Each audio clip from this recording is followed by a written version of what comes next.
administration. Choose your next witticism carefully, Mr. Bond. It may be your last.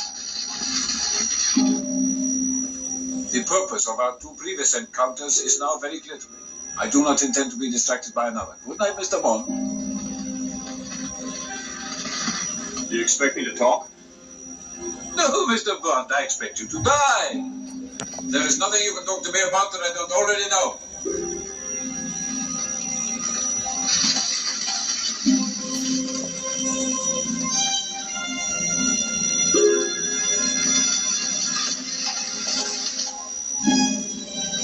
You're forgetting one thing. If I fail to report, 008 replaces me. I trust she will be more successful.